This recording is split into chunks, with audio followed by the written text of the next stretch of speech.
Back in the hospital room, Sunjin sat beside Minsu, who was clearly in excruciating pain. Her body twisted and turned with every contraction, and seeing her like that shattered his heart. He held her hand tightly in his, trying to offer her some comfort and urging her to breathe slowly and stay calm. Minsu, with tears streaming down her face, looked at him helplessly. The pain was unbearable, and she clutched onto his shirt as she let out a piercing scream, calling for the midwives and begging for the pain to stop.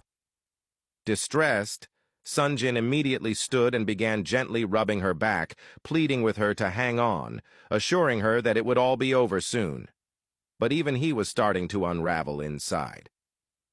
Outside the delivery room, both Minsu's mother and Sunjin's mother sat waiting anxiously. The silence between them was tense, but it was quickly broken when Sunjin's mother voiced her frustrations. She remarked that a home delivery would have been a better choice, where they could have monitored the situation more easily. She expressed that being at the hospital left them helpless, sitting there not knowing what was happening inside. With growing disapproval, she added that if they had listened to her and brought Minsu home, this situation could have been handled differently.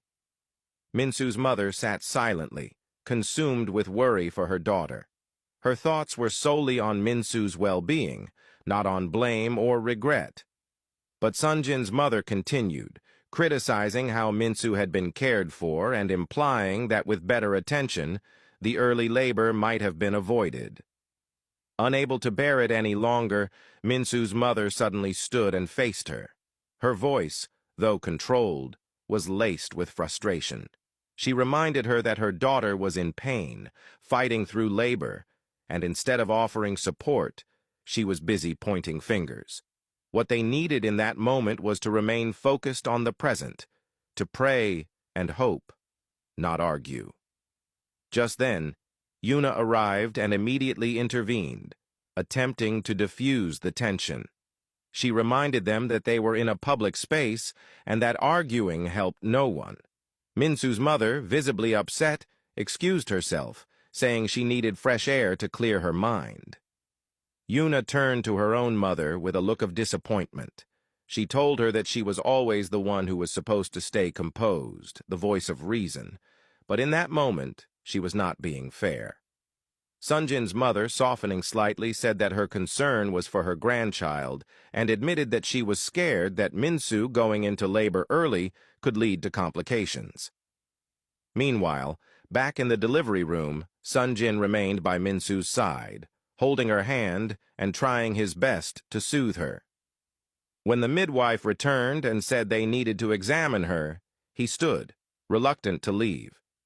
Minsu gripped his hand tightly, her eyes pleading with him not to go. He bent down and whispered reassuring words, promising her that everything would be fine, and that he would be right back as soon as the doctors were done. Tears filled her eyes as she reluctantly let him go, and he kissed her hand before stepping out of the room. Hours passed slowly in the waiting area. The tension was thick, and every minute felt like an eternity. Eventually, the midwife returned and approached Sunjin. His eyes immediately searched her face for any hint of news. With a somber expression, she looked down at her file before telling him that she needed to speak to him privately in her office.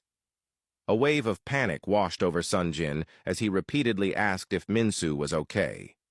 The midwife, avoiding direct answers, insisted that it was something they couldn't discuss in the hallway and that he needed to follow her. With that, she turned and walked away. Sunjin stood frozen for a moment, his heart pounding in his chest.